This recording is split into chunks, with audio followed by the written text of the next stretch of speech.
el sacerdote de Amón-Ra y el nuevo rey, los dos hombres más poderosos de Egipto. El faraón Akenatón ha llegado al poder. Su nombre significa el espíritu viviente del dios Atón. Durante generaciones, reyes y sacerdotes han trabajado en armonía en beneficio del pueblo. Entonces llegó Amón, un dios que surgió de la oscuridad para convertirse en la deidad intocable del imperio, amenazando con eclipsar incluso el poder del faraón.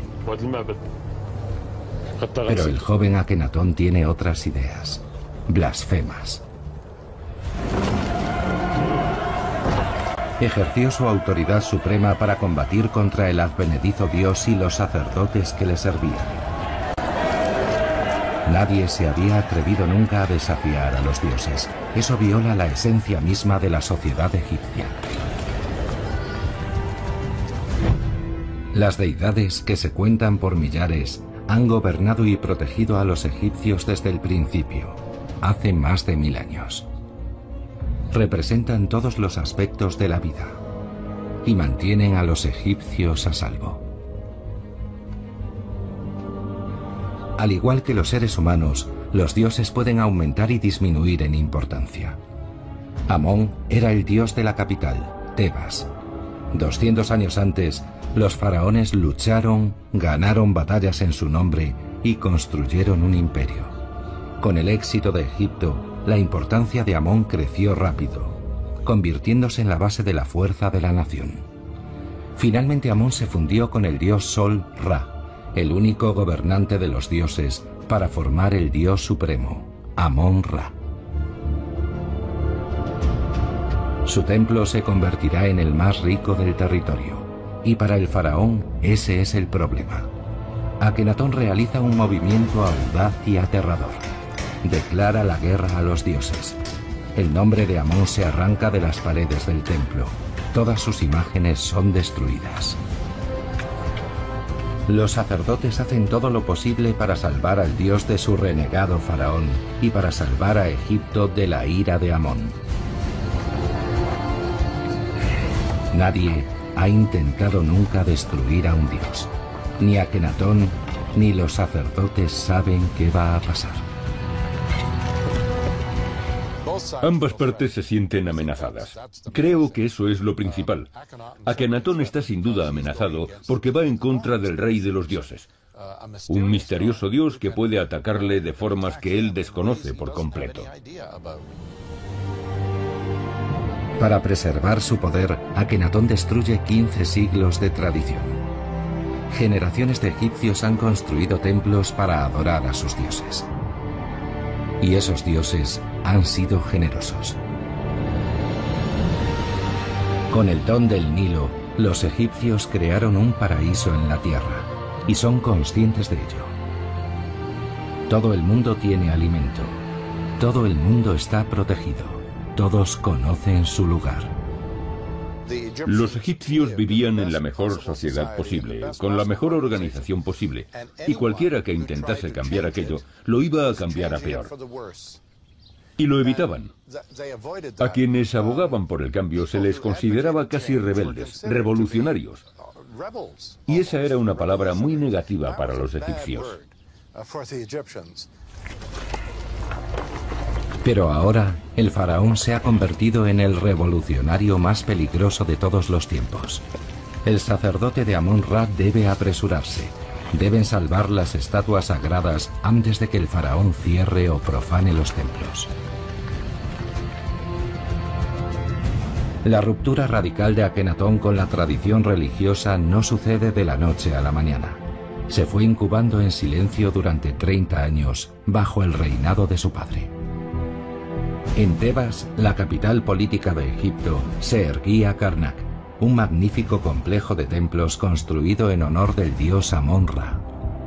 Durante siglos, este fue el centro de la tradición religiosa de Egipto. Pero lentamente el foco de atención comenzó a desplazarse hacia el oeste, al otro lado del Nilo, donde se ponía el sol y se erguían elaborados templos funerarios. El mayor de todos pertenecía al padre de Akenatón, Amenhotep III, también conocido como Amenofis III. Gobernó en la época más próspera de Egipto, reflejada en la lisura, la suavidad y sensualidad de los retratos de Amenhotep, cada uno de ellos esculpido en una piedra preciosa de una sola pieza.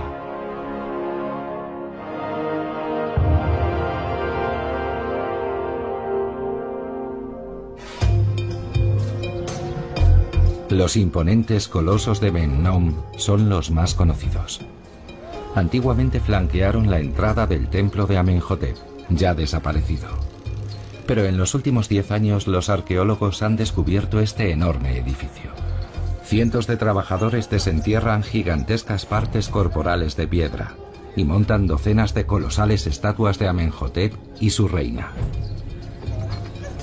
Casi todas las figuras estaban rotas en pequeños fragmentos y su reconstrucción requiere un denodado esfuerzo.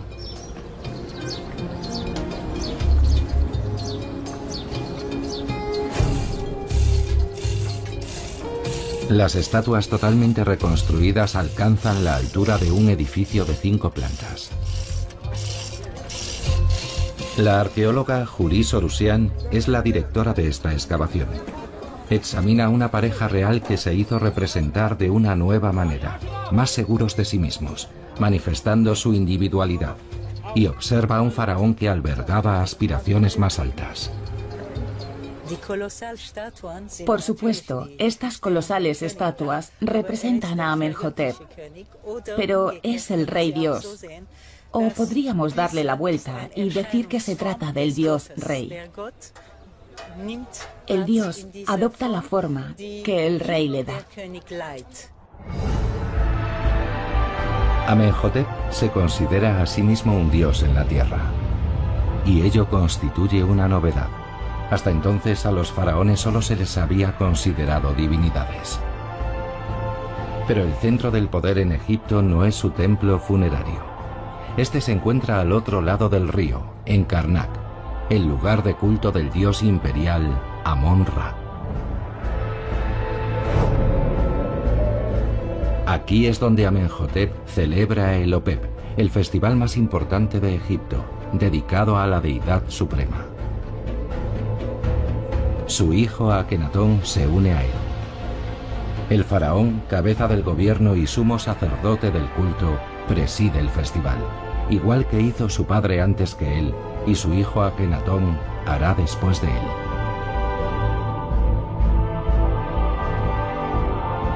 Es un festival deslumbrante.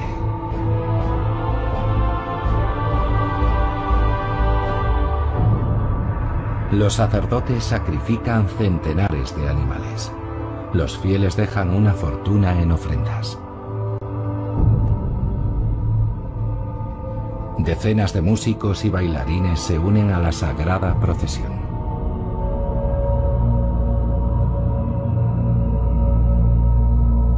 El dios es transportado desde el templo en su propio santuario, un esquife sagrado.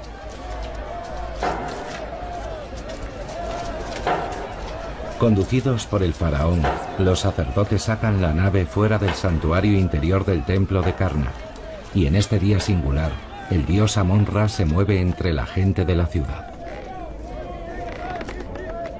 El culto a Amón-Ra, rey de los dioses, se convirtió en una especie de rito nacional de lealtad por parte de los egipcios. Él era el dios de Egipto. Él había hecho fuerte a Egipto. Si alguna vez existió una personificación de la nación, esa fue Amón-Ra. Pero entre bastidores el conflicto se está gestando. A medida que Amón-Ra gana popularidad, sus sacerdotes consiguen riqueza y poder. Comienzan a ejercer su influencia en la familia real y en las decisiones de Estado. Amenhotep observa a sus sacerdotes atentamente, con desconfianza. Se acerca el momento del choque, una lucha que lo cambiará todo. Por el momento, miles de dioses viven en el Nilo. Cada ciudad tiene su propio dios, con su propio templo. En el sur de Egipto, la isla Elefantina es uno de los lugares sagrados más antiguos del imperio desde hace 1500 años antes de la época del faraón Amenhotep. Durante generaciones, los sacerdotes han orado aquí por las nutrientes inundaciones del Nilo, siempre adorando en nombre del faraón, el único mortal que puede comunicarse con los dioses.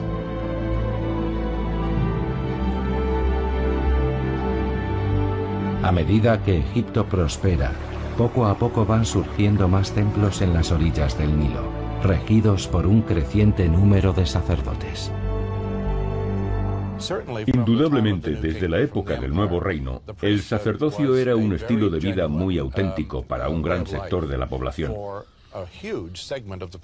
Y a partir de ese momento podemos hablar de un sacerdocio profesional con familias enteras de sacerdotes que generación tras generación desempeñan sus funciones en el mismo templo.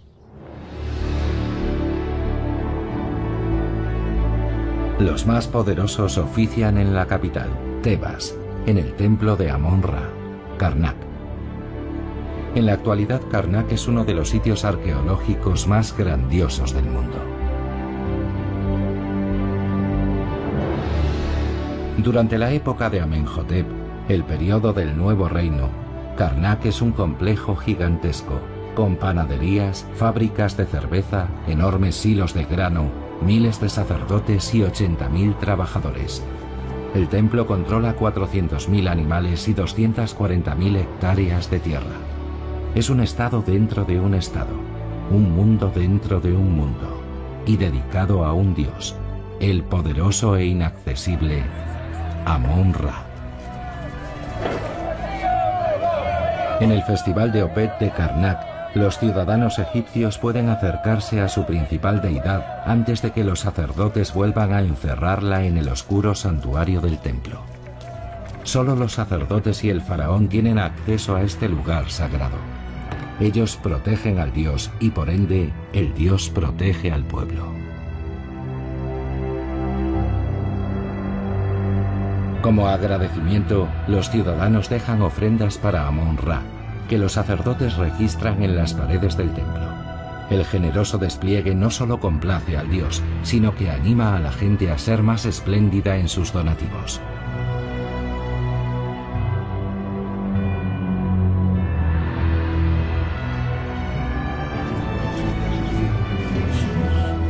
Ofrendas de carne, grano, vino, cerveza y muchas cosas más inundan los templos con el fin de ganarse el favor del dios. Aquellas ofrendas, por supuesto, se distribuían entre los sacerdotes, sus familias, la gente que trabajaba en las granjas que eran propiedad de los templos y entre quienes trabajaban en los talleres o dirigían expediciones comerciales en representación de los templos. Era un ejército de personas a las que había que mantener. Los templos eran uno de los elementos económicos más importantes de la burocracia de Egipto. En la época del faraón Amenhotep, los sacerdotes de Amón-Ra controlan gran parte de la economía. Al emplear a un alto porcentaje de la población egipcia, se les atribuye el mérito de mantener el equilibrio del imperio, un elemento crucial para que Egipto siga siendo un paraíso en la tierra. Representan la estabilidad a través de una diosa emplumada, llamada Maat. Maat debía ser presentada al dios cada mañana, cuando éste despertaba. Era una pequeña diosa sentada sobre un pedestal, con una pluma en la cabeza. Esa era la personificación de Maat. Y el sacerdote, en cuanto amanecía, presentaba de inmediato a Maat para demostrar al dios que en las horas más oscuras el mal no había triunfado y el orden seguía vigente. Los sacerdotes dedican su vida a la práctica de rituales diseñados para mantener dicho orden y para complacer a los dioses que garantizan la prosperidad. Al pueblo se le enseña que si descuida a sus deidades, los dioses podrían morir y el caos reinaría en el país. Durante más de 1000 años nadie se ha atrevido a desafiar al sistema. Los egipcios presentan ofrendas diarias a los dioses que son recogidas por los sacerdotes. Existía un proceso en el antiguo Egipto llamado reversión, que consistía en que una vez se habían colocado las ofrendas y el dios había sido complacido por los fieles, entonces las ofrendas volvían a los sacerdotes a modo de salario, o a cualquiera que trabajara en el templo, que obtenía una parte de las mismas como honorario. Firmaban un contrato con el templo en el que se especificaba que obtendrían, no sé, una 64ª parte de todas las ofrendas que se presentasen. Las mejores ofrendas llegan tras una exitosa campaña militar. Cuando un enemigo implora la paz, debe pagar tributo. El faraón se asegura de que los sacerdotes recojan su parte del botín, den gracias a Amón-Ra por la victoria y ayuden a garantizar la continuación del Maat. Con cada éxito, el faraón y los sacerdotes amasan más riqueza y poder. Mientras haya batallas en las que luchar, los faraones podrán subirse a la ola de la gloria militar, protegiendo a Egipto de los enemigos extranjeros y convirtiéndose en héroes para el pueblo.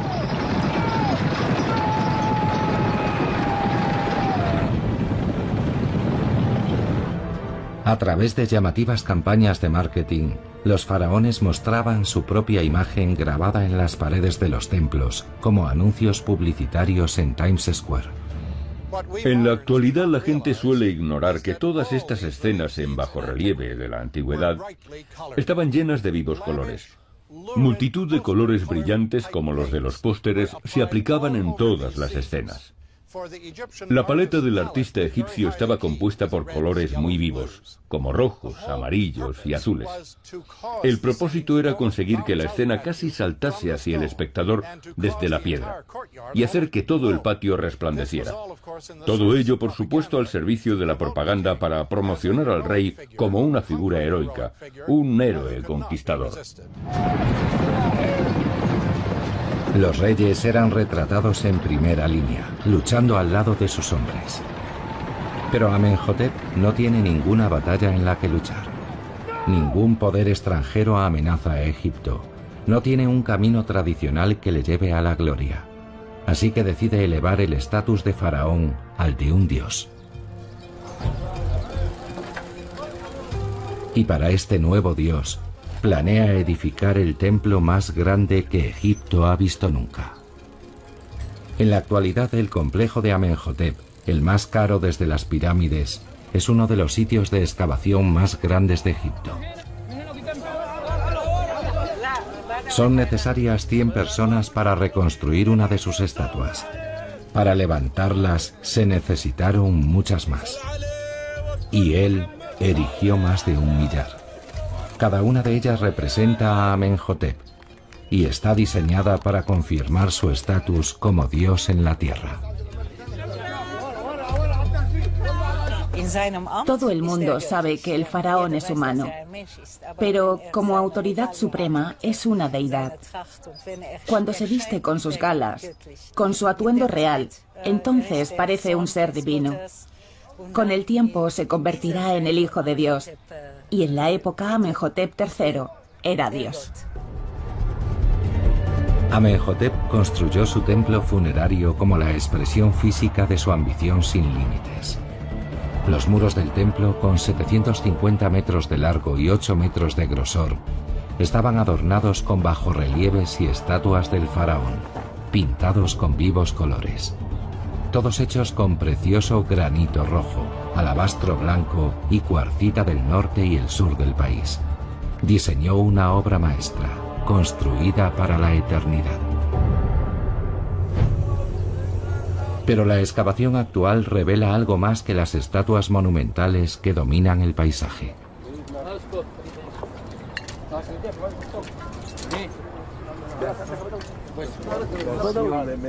Jurís Sorosian y su equipo han hecho sutiles descubrimientos que muestran otra faceta del faraón. Están extrayendo bloques de piedra ilustrados que muestran escenas íntimas de su vida personal.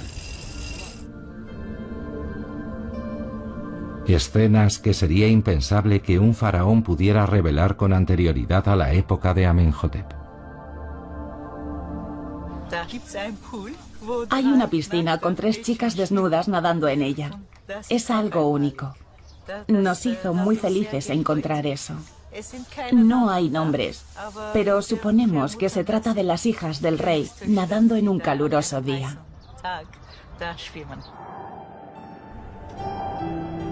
Para el faraón, incluso escenas cotidianas de su vida familiar merecen ser grabadas. Su joven hijo Akenatón, que crece a la sombra del gigantesco templo de su padre, aprende la importancia de las pinturas y los símbolos en la vida religiosa. Interior y exteriormente, el templo de su padre incorpora los elementos tradicionales de la armonía cósmica. Las columnas representan la vida vegetal de Egipto.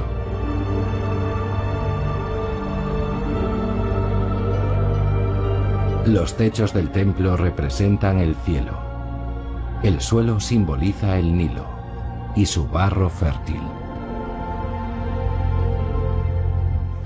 El arte es un reflejo de ese orden al que llamamos Ma'at, al que los antiguos egipcios llamaban Ma'at. Podemos verlo en los templos, en cuyas paredes externas hay escenas de batallas con el faraón persiguiendo a sus enemigos, y por supuesto siempre ganando la batalla. Si accedemos al interior, encontraremos paz y tranquilidad. Estamos en la sala del dios, y las escenas son muy diferentes.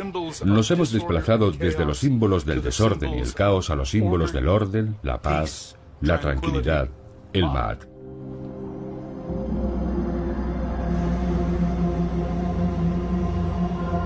Al entrar en un templo egipcio tradicional, los sacerdotes transitan de la luz a la oscuridad a medida que se acercan al santuario de los santuarios. Es la morada de los dioses, oculta a los ojos del pueblo.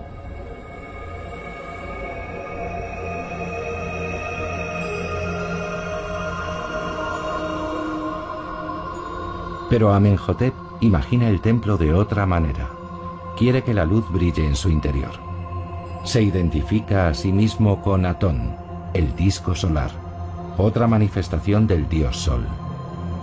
Incluso obliga a que se dirijan a él como disco solar resplandeciente. ¿Qué pasa por la mente de un niño cuando ve a su padre convertirse en una deidad? Para Akenatón el mensaje es claro. El disco solar se eleva ahora por encima de todos los demás dioses. El sol es la fuente de la vida. Alimenta al pueblo del imperio. Hace que prospere el ganado y procura abundantes cosechas.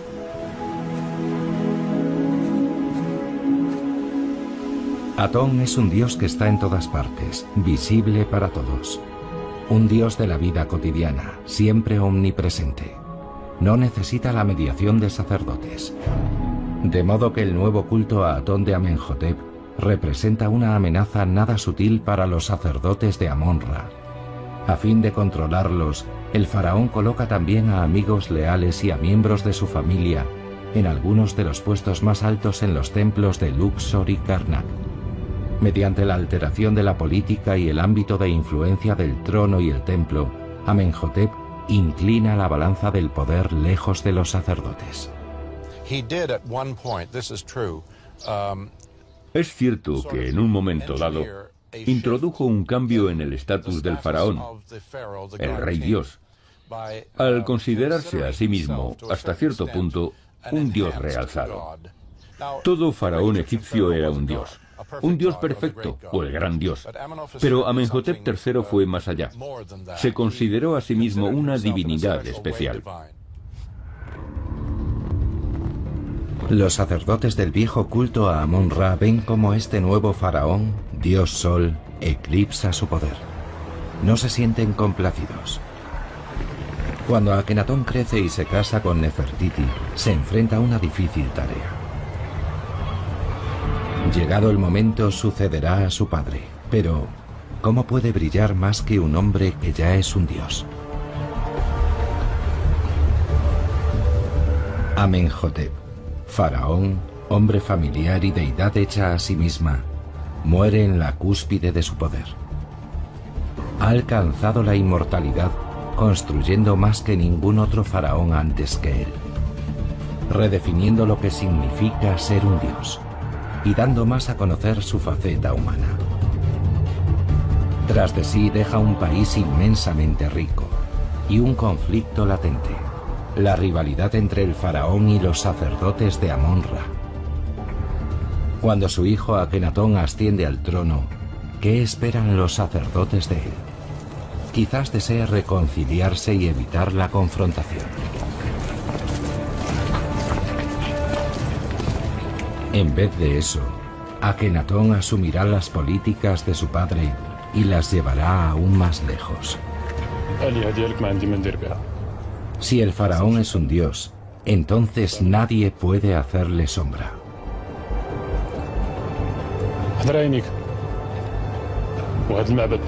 Akenatón atacará el culto a Amón-Ra abiertamente.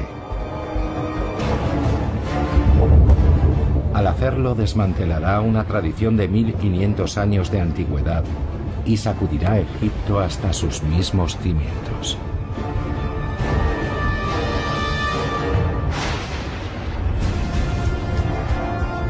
Comienza por exacerbar el conflicto de su padre con los sacerdotes, ordenando el cierre de los templos dedicados a Amón-Ra y prohibiendo su culto. Sus seguidores irrumpen en los lugares sagrados y confiscan los tesoros del dios caído. Amón-Ra es desterrado de la historia y su nombre eliminado de los muros de los templos. Egipto tiene ahora un solo dios: Atón, el disco solar, gobernante único y supremo. Ningún faraón se había atrevido a atacar el panteón sagrado de los dioses egipcios. Nada quedará a partir de ahora, salvo el disco solar y sus hijos, Akenatón y Nefertiti. Con la expulsión de los dioses, desapareció también su mitología, dejó de existir. Los egipcios no tenían ningún mito sobre el disco solar. Les dicen que el disco solar creó el mundo, pero nadie explica cómo. De modo que todas las historias ancestrales sobre la creación y la mitología desaparecen. Para los sacerdotes de Amón-Ra esto representa un desastre. Se enfrentan a la pérdida de poder, dinero y autoridad. En secreto tratan de salvar algunas estatuas de su dios, con la esperanza de conservar su favor. Míranos, Amón-Ra. Tú estabas aquí cuando no había nada, y estarás aquí para toda la eternidad. Ahuyenta nuestro temor. Sus plegarias no son atendidas. Akenatón cierra los templos y condena a los sacerdotes a trabajos forzados. Ahora las ofrendas fluyen hacia el nuevo dios y hacia Akenatón. De inmediato los ingresos tributarios, como él los llama, que pasaron a engrosar los graneros del disco solar, fueron enormes. Y los demás templos comenzaron rápidamente a sufrir penurias económicas. Cierran sus puertas, no tienen con qué subsistir y la ociosidad se apodera de ellos.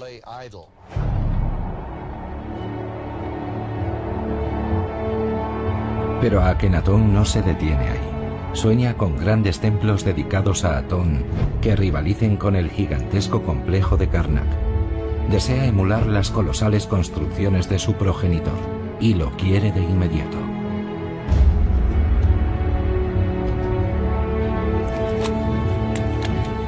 La forma más rápida de construir en el antiguo Egipto es a base de ladrillos de barro, cuya manufactura apenas requiere tiempo. Pero los ladrillos de barro no duran eternamente, así que son inadecuados para la construcción de templos. El joven faraón, en un alarde de ingenio, en lugar de utilizar grandes planchas de piedra, decide construir con bloques más pequeños y sencillos de transportar. Con estos bloques de piedra arenisca, Akenatón puede erigir un enorme templo dedicado a Atón en pocos años. Y lo construye justo al lado de Karnak, la antigua sede del poder de Amón. Idea un templo revolucionario, dotado de una nueva arquitectura. Su dios, el disco solar Atón, es venerado bajo un cielo abierto. Todo el complejo carece de tejado para que los rayos del dios Sol puedan inundar el interior. En poco tiempo, Akenatón supera el templo de su padre. Pero entonces lo abandona. Tal vez para mostrar su desafío al antiguo orden o para demostrar la fuerza de su nuevo dios, Akenatón decide abandonar Tebas, donde el aire está todavía impregnado del espíritu del antiguo dios, y comenzar desde cero. A 400 kilómetros de Tebas, en una región casi desierta, relanza una nueva sociedad egipcia, dotándola de una nueva capital. Es una idea descabellada, una ruptura total con la tradición.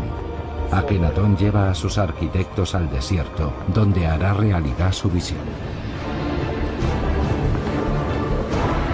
Aketatón se eleva en la ribera oriental del Nilo, una extensa metrópolis para rivalizar con Tebas.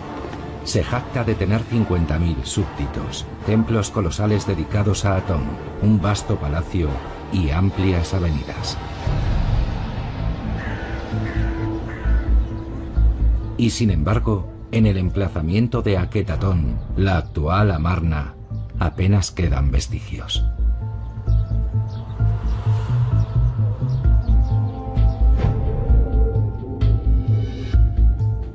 El egiptólogo Barry Kemp ha dedicado su vida profesional a estudiar la ciudad de Aketatón.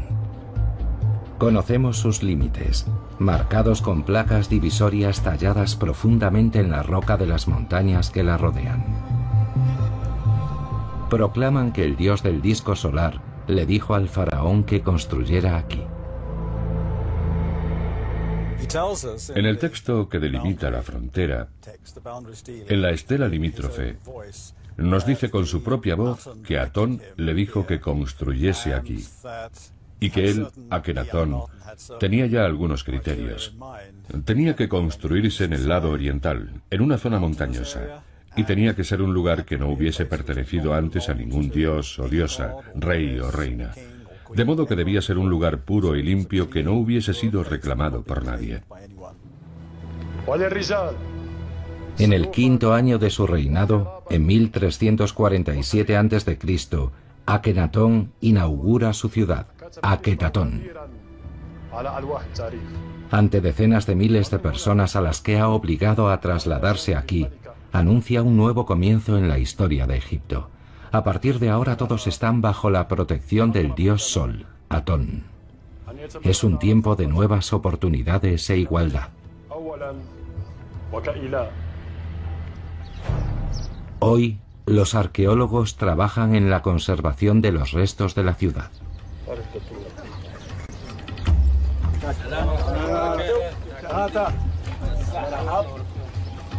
Después de estudiar durante años los cimientos y miles de fotografías aéreas, han trazado las líneas generales y finalmente sabemos el aspecto que tenía la ciudad de Aketatón. Los funcionarios viven en el norte, junto al complejo palaciego.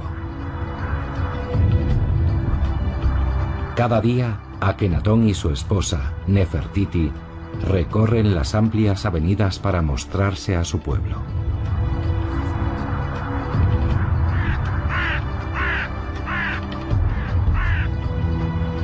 En muchos de los muros del templo de Atón figuran bajorrelieves en los que se representa a la pareja real orando al dios Sol.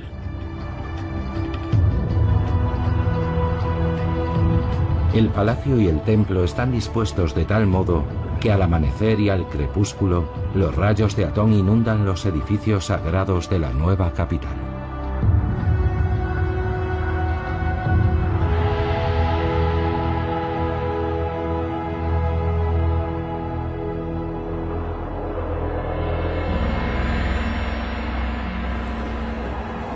Akenatón y Nefertiti están obsesionados por su papel sagrado como hijos del dios Sol. Han sustituido el atestado panteón de los dioses egipcios por un dios único, Atón. Es una idea simple, que anuncia el monoteísmo de religiones posteriores, pero revolucionaria para su tiempo. Sin embargo, pese a su promesa de una sociedad mejor, la pareja real no muestra ningún interés por sus súbditos, poniendo en peligro su propia inmortalidad. No creo que Akenatón tuviera la intención de reformar la sociedad. Fue más bien una reforma muy personal respecto a cómo el Estado Dios debía ser definido y enfocado. Y una parte importante de ese enfoque era crear un lugar especial. Akenatón decora este lugar especial con una nueva forma de arte. Ya no se representan extraños dioses con forma animal o faraones guerreros victoriosos. Por primera vez en la historia de Egipto, el faraón es representado como un individuo, dotado de emociones humanas y mostrado en su círculo familiar como amante, esposo y padre. La familia real aparece siempre bañada por la luz del dios Sol Atón, que acaricia a la familia con sus rayos. El arte de Akenatón tiene que ver con el aquí y el ahora, no con la vida eterna o con los dioses.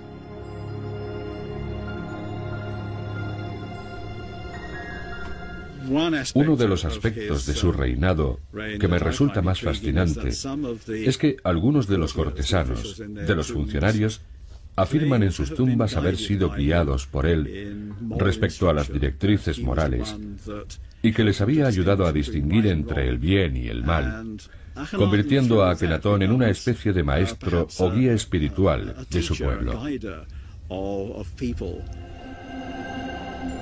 En las tumbas de piedra de Amarna, una nueva élite hace su presentación.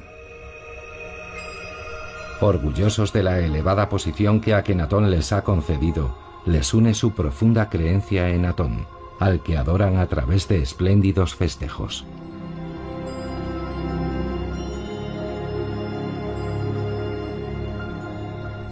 También han llegado hasta nosotros un par de cartas escritas por un ciudadano normal y corriente que fueron enviadas desde Amarna a Tebas, en las que el autor afirma haber sido guiado en una decisión personal por Atón, como si Atón se hubiese erigido en la conciencia del hombre. Tal vez ese era uno de los aspectos de las enseñanzas de Akenatón. No sabemos si se trata de manifestaciones sinceras o si están escritas para ganarse algún favor. En cualquier caso, se hace hincapié en el individuo como nunca se había hecho antes. Quizá la mejor forma de entender cómo era la vida en Akenatón es estudiar cómo terminó, en sus cementerios. A diferencia de otros periodos de la historia egipcia, la mayoría de las personas fueron enterradas directamente en el suelo del desierto.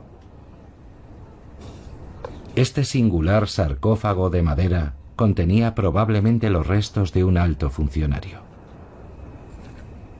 Cuanto más ahonda en sus excavaciones el equipo de Barry Kemp, más se dan cuenta de que están asistiendo a un momento fugaz y singular del pasado de Egipto. Casi invariablemente los cementerios antiguos abarcan un periodo de tiempo. Aquí, sin embargo, fue un periodo tan breve que hablamos de una población que vivió más o menos al mismo tiempo, muchos de cuyos individuos estaban probablemente emparentados o se conocían unos a otros. De modo que estamos estudiando una muestra representativa de una población.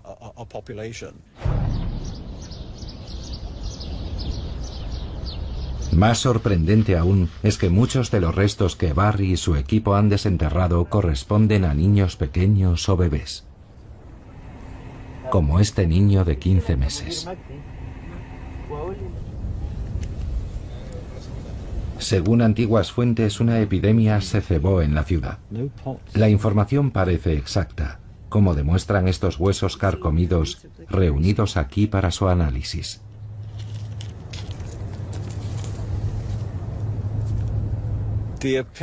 La opinión de los antropólogos es que el patrón de las muertes, con un pico entre la población joven, coincide con los registros de muertes en poblaciones en las que se ha desatado una epidemia.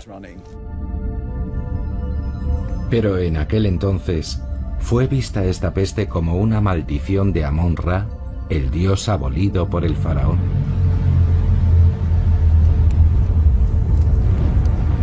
Akenatón y Nefertiti se adoran solo a sí mismos y a su nuevo dios, Atón. Pero a sus espaldas, la mayoría de sus súbditos desobedecen a sus soberanos y veneran en secreto a sus antiguos dioses.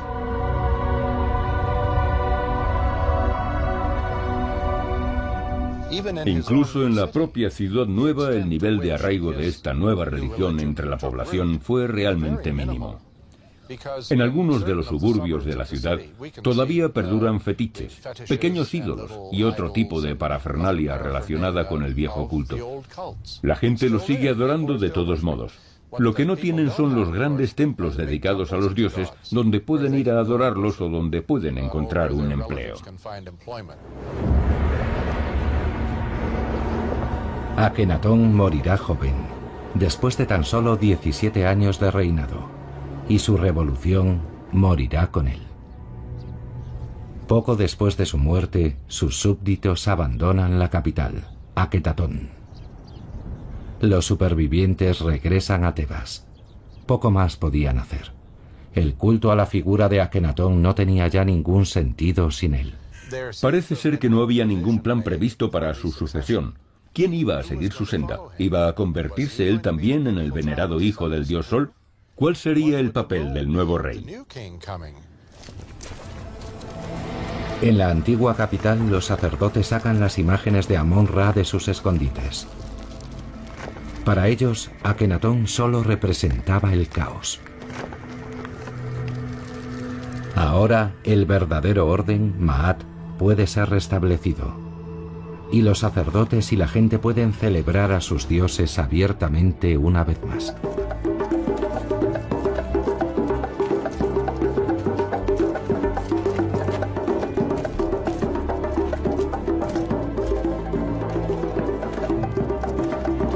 Los egipcios creen que Amón-Ra maldijo a su último faraón y todas sus obras, de modo que derriban los templos del sol de Akenatón tan rápido como se erigieron.